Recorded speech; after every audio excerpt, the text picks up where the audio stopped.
Bismillahirrahmanirrahim. Assalamualaikum warahmatullahi wabarakatuh. Ini ibu buatkan untuk tutorial pengisian SPT 1770 pertemuan ke-14.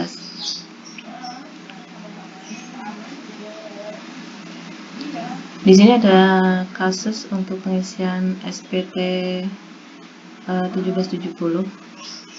Di sini Bapak Rifki Dwi Arifianto, seorang dokter tetap di Rumah Sakit Cipto Mangunkusumo sejak tahun 2000. Adapun data yang dimiliki Rifki Dwi Arifianto untuk mengisi SPT 1770 tahun 2013 adalah sebagai berikut. Di sini nama, NPWP, terus pangkat, golongan, jabatan, alamat, telepon, dan status. Status ini berkaitan dengan PTKP. Di sini statusnya adalah K3, berarti kawin dengan 3 tanggungan. Selanjutnya di slide berikutnya ada data penghasilan Rifki dari beberapa tempat. Jadi si Rifki ini selain mendapatkan penghasilan dari ERSCM, dia juga mendapatkan penghasilan dari tempat lainnya. Yang pertama, si Rifki mendapatkan penghasilan dari RSCM dan dipotong PPh-nya melalui bukti potong 1721 A2. Kenapa A2? Karena si Pak Rifki adalah pegawai negeri. Selanjutnya yang kedua, ini selain bekerja, Pak Rifki juga melakukan kegiatan usaha, yaitu membuka praktek di rumahnya. Di sini untuk peredaran brutonya atau omset setahun dari membuka praktek di rumah adalah sebesar 300 juta.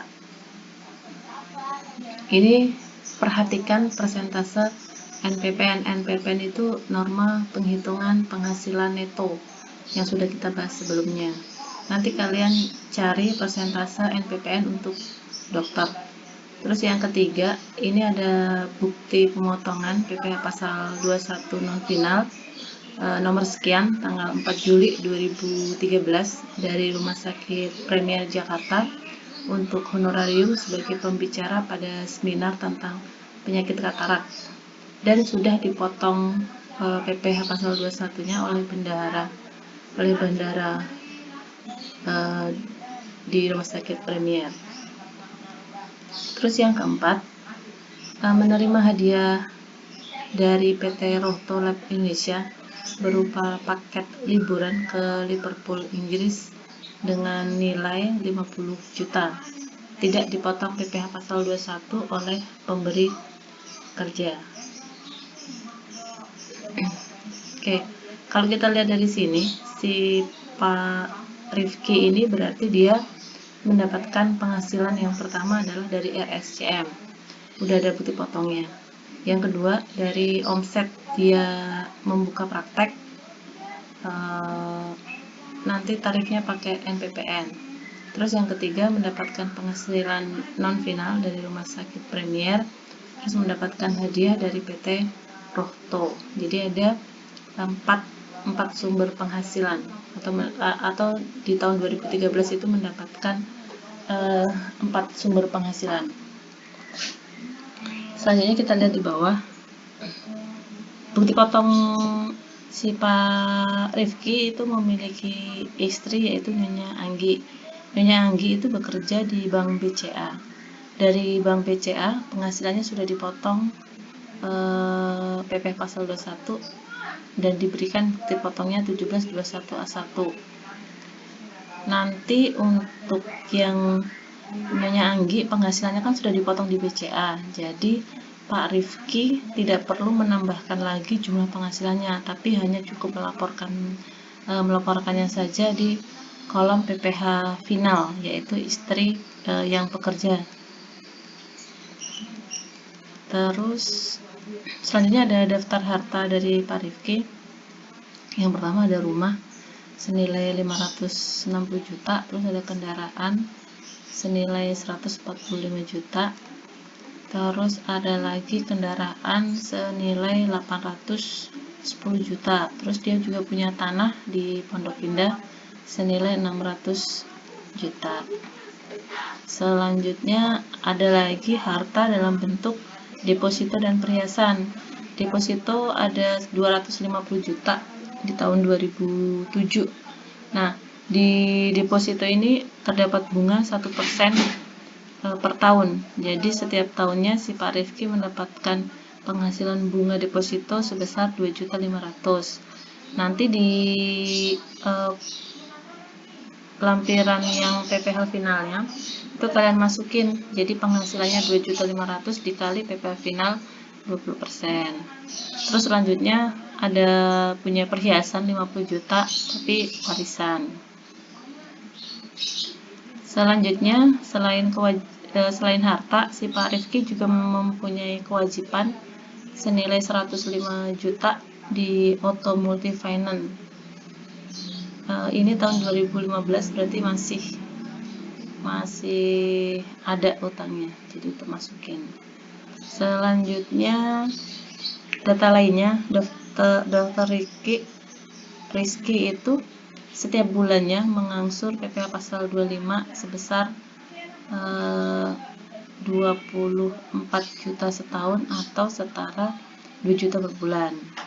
Selanjutnya yang kedua, jadi ini adalah PPh yang sudah dibayarkan atau pajak penghasilan yang sudah dibayarkan oleh Pak Rifki di tahun 2013 ya tadi. Terus yang kedua adalah dalam hitung besarnya penghasilan neto, daftar Rifki menggunakan norma penghitungan, jadi pakai NPPN yang tadi. Terus data keluarga, di sini ada suami, istri, anaknya 3. Oke, selanjutnya langsung ke pengisian SPT 1770. Pengisian SPT itu dilakukan di lampiran paling belakang, yaitu lampiran ke-4. Di sini jangan lupa tahun pajaknya. Terus ini tahun pembukuan 01 2013 12 2013. Terus klik norma atau pembukuan. Kalau norma itu yang NPPN tadi, kalau pembukuan berarti dia membuat laporan keuangan. Terus lanjut di sini tulis identitasnya wajib pajak, yaitu Pak Rifki dan NPWP-nya. Selanjutnya di bagian A-nya itu ada daftar harta. Semua harta termasuk warisan kalian masukin ke daftar. Oke, lanjut. Yang bagian B-nya adalah daftar utang. Yang dari Auto Multi Finance tadi kalian masukin. Selanjutnya masuk bagian C-nya adalah daftar susunan keluarga. Tadi kan anaknya ada 3, dimasukin semua. Oke, lanjut di lampiran ketiga. Lampiran ketiga ini tentang penghasilan final atau bersifat final dan tidak termasuk objek pajak. Ini seperti biasa, ini selalu harus diisi. Terus ini juga wajib pajaknya. Terus yang pertama bagian A-nya adalah penghasilan yang dikenakan PPh final. Tadi kan ada bunga deposito 2.500.000 per tahun. Jadi dikali 20%, jadi PPh terutangnya sebesar 500.000. Lanjut, di sini itu ada kolom untuk penghasilan istri dari satu pemberi kerja. Maksudnya satu pemberi kerja adalah satu pemberi kerja dan sudah dipotong PPh pasal 21 kayak yang di BCA tadi. Jadi masukin penghasilan brutonya, terus di sini PPh yang sudah dipotong oleh bank BCA-nya. Ini nanti ada di bukti potong 1721A1. Selanjutnya bagian B adalah penghasilan yang tidak termasuk objek pajak. Di sini kan tadi ada warisan 50 juta, terus kalian masukin. Di bagian C-nya penghasilan istri yang dikenakan pajak berpisah. Ini kosongkan karena si yang istrinya Pak Rifki itu digabung pajaknya dan sudah dipotong di perusahaan. Selanjutnya untuk yang lampiran 2 ini tentang daftar pemotongan atau pemungutan oleh pihak lain. Nah, yang bagian AI-nya ini adalah daftar pemotongan atau pemungutan pihak lain yang dibayar atau dipotong di luar negeri atau pemerintah. Tadi kan si Pak Rifki dia punya penghasilan dari RSCM, berarti kan PPh-nya dipotong oleh RSCM. Kalian masukin di sini satu. Terus selain dari RSCM, si Pak Rifki kan tadi jadi pembicara di Rumah Sakit Premier dan sudah dipotong PPh-nya. Kalian masukin juga tuh pemotongannya berapa berdasarkan bukti potongnya, NPWP-nya, nomornya, dan jenis pajaknya, PP pasal 21 semua, dan jumlah PPh yang dipotong. Tadi kan sebenarnya ada 4 ya, kita lihat lagi nih.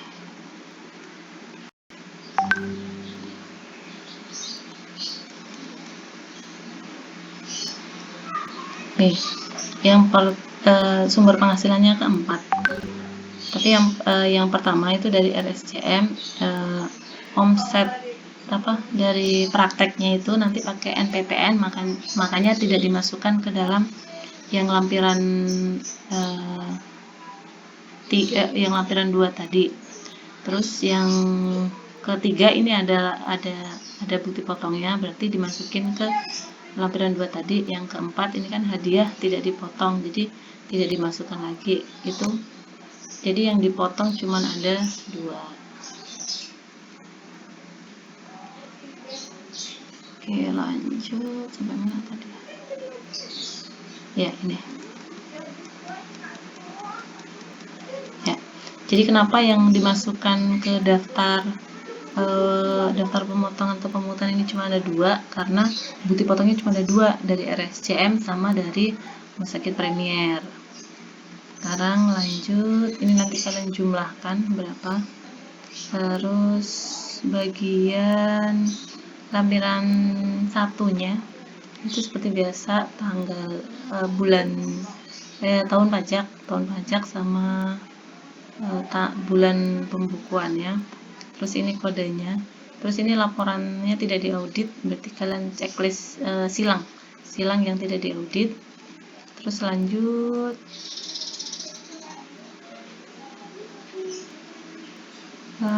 ini kan tidak pakai laporan keuangan komersial, jadi ini dikosongkan. Fiskal juga nggak ada, juga kosongkan. Fiskal nggak ada. Terus lanjut ke lampiran 1, tapi bagian 2-nya atau halaman 2-nya. Di sini bagian B-nya adalah penghasilan neto dalam negeri dari usaha atau pekerjaan bebas. Tadi kan diketahui si Pak Rifki punya pekerjaan bebas, yaitu buka usaha praktek dokter. Peredaran brutonya itu sebesar 300 juta. Harus norma untuk dokter itu 45%. Jadi penghasilan netonya adalah 135 juta. Terus dijumlah ke bawah. Terus ini sebenarnya bisa masuk ke pekerjaan bebas, bisa masuk ke usaha lainnya, karena dokter praktek pun termasuk dalam kategori pekerjaan bebas. Oke, sekarang lanjut bagian C-nya adalah penghasilan neto dalam negeri sehubungan dengan pekerjaan. Nah, kalau di sini yang bagian C-nya itu khusus pekerjaan, yang berkaitan dengan pekerjaan. Nah, tadi kan kita lihat pekerjaannya si Pak Rifki itu di RSCM. Berarti yang ditulis di sini hanya yang RSCM saja. Penghasilan brutonya berapa? Terus pengurang penghasilan brutonya berapa? Ini dilihat dari bukti potongnya. Kalian lihat di bukti potongnya jumlah pengurangnya berapa. Terus penghasilan netonya berapa. Lanjut di bagian D-nya adalah penghasilan neto dalam negeri lainnya.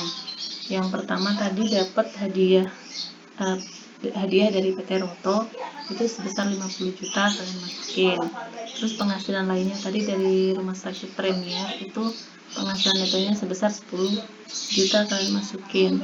Jadi penghasilan neto dalam negeri lainnya itu sebesar 60 juta. Jadi udah masuk semua kan. Ini dari RSCM, terus ini dari yang ini dari omset praktek, terus yang ini dari RSCM, ini hadiah, ini dari rumah sakit Premier. Oke, jadi udah masuk semua penghasilannya. Lanjut kita isi untuk yang SPT induk. Oke, seperti biasa ini jangan lupa tahun pajaknya, terus ini adalah identitas si wajib pajak.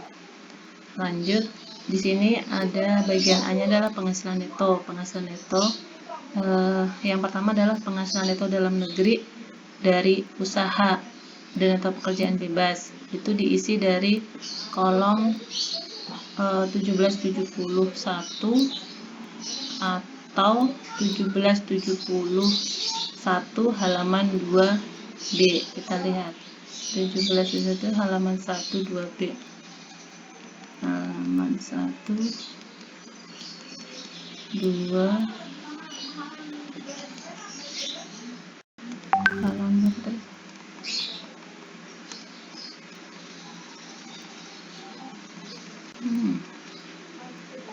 ya, halaman 1771 halaman 2B. 1771 halaman ini ya,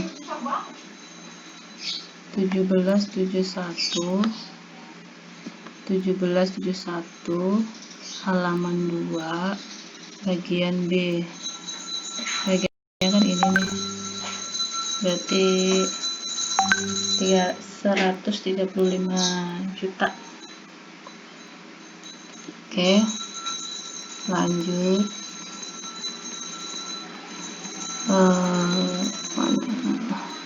Oke, lanjut. Terus yang kedua adalah penghasilan neto dalam negeri sehubungan dengan pekerjaan. Ini kalian lihat yang dari RSCM tadi 132 ya. Ini nih bagian C-nya 132.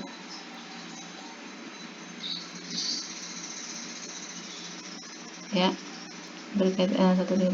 Terus yang ketiga adalah penghasilan neto dalam negeri lainnya. Itu tadi yang dari hadiah sama dari rumah sakit Premier. Jadi ini udah masuk semua ya. Dari usaha udah, dari kerja udah, dari penghasilan lainnya udah. Terus dijumlahkan jumlah penghasilan netonya adalah 327 juta sekian. Terus ini bagian 6-nya itu dikurangi zakat atau sumbangan keagamaan yang bersifat wajib itu kalau ada. Kalau nggak ada berarti dikosongin. Terus langsung ke bagian 7 itu jumlahnya. Selanjutnya kita akan mengisi untuk pengurangnya, yaitu yang pertama jumlah penghasilan netonya adalah kolom 7 dikurangi 08. Kolom 7 karena kolom 8-nya 0 berarti tinggal turunin. Terus penghasilan netonya adalah tadi statusnya adalah K3. Ini masih pakai PTKP yang lama, jadi K3-nya itu 32.400. Nanti tugas kalian adalah membuat yang sama tapi dirubah PTKP-nya jadi PTKP yang terbaru yang 54 juta. Oke, lanjut. Harus diketahui penghasilan netonya. Didapat dari mana penghasilan neto? Nomor 9 kurangi nomor 10. Didapatlah penghasilan kena pajaknya 294 juta sekian. Selanjutnya kita akan menghitung bagian C-nya, yaitu PPh terutang. PPh terutang ini dikali dengan tarif pasal 17 yang penghasilan kena pajak sampai dengan 50 juta kena tarifnya 5%, 250 sampai 250 juta kena tarifnya 15%, dan seterusnya. Karena di penghasilan kena pajaknya itu lebih dari 50 juta, berarti kita pakai 2 lapis. Karena lebih dari 250 juta, berarti kita pakai 3 lapis. sampai 25%. Nanti kalian coba hitungnya benar atau tidak. Oke, selanjutnya diketahui untuk PPh terutangnya itu sebesar 43 juta sekian. Selanjutnya di bagian D-nya kita akan mengisi kredit pajak. Kan tadi jumlah PPh terutangnya kan diketahui 43 juta sekian. Terus di PPh yang sudah dipotong atau dipungut oleh pihak lain itu yang di lampiran 1772 jumlah A kolom 7, kita lihat 1772 kolom A 7 kita lihat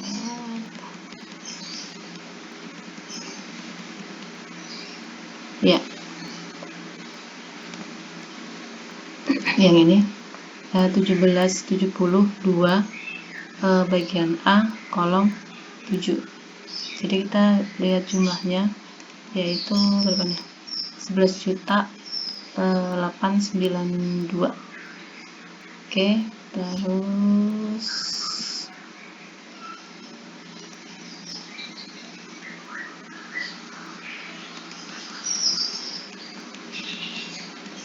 kita masukin ke sebelah sini kolom 15. Terus yang bagian 16 nya ini adalah jumlah PPh yang harus dibayar sendiri. Berarti kan kita punya utang 43 juta, tapi kita sudah dipotong oleh pihak lain 11 juta, berarti PPh yang harus kita bayarkan itu sebesar 31 juta. Terus di kolom 17 tadi kan diketahui bahwa setiap bulannya si Pak Rifki sudah membayar 2 juta per bulan. Berarti selama 1 tahun itu si Pak Rifki sudah membayar sebesar 24 juta. Berarti jumlah kredit pajaknya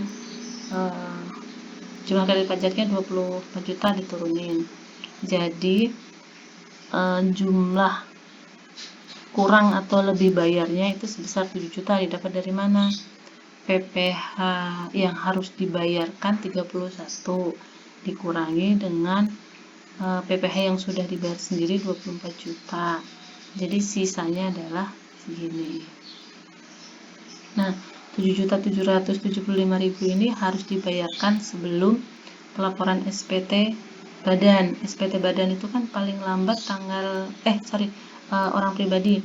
Orang pribadi itu kan paling lambat adalah 3 bulan setelah tahun pajak berakhir. Berarti kalau menggunakan takvim yaitu akhir Maret 2014. Oke, selanjutnya yang bagian 21 ini adalah untuk penghitungan angsuran PPh pasal 25 untuk tahun yang akan datang, yaitu tahun 2014. Dimulai dari bulan April biasanya. Nah, di sini didapat dari angka 16. Angka 16 dikali 12 bulan. Angka 16-nya itu kan berapa nih? 31 juta sekian. Dibagi 12 bulan, berarti didapatlah angsuran untuk periode 2014 itu 2.600.000 sekian. Oke, selanjutnya ini lampiran-lampiran yang ada di checklist. Kalau tidak ada abaikan saja. Terus diisi pelapornya adalah si wajib pajak sendiri, yaitu Rifki Dwi Arifianto. Jangan lupa tanda tangan dan tanda tangan aja. Terus untuk latihan IC pertemuan 11 diminta contoh yang tadi itu kalian ganti PTKP-nya saja. Karena kan tadi masih pakai PTKP yang tahun 2014. Kalian diminta untuk pakai yang tahun 2016 yang 54 juta. Oke. Terus ini ada latihan soal, bisa kalian baca-baca buat latihan.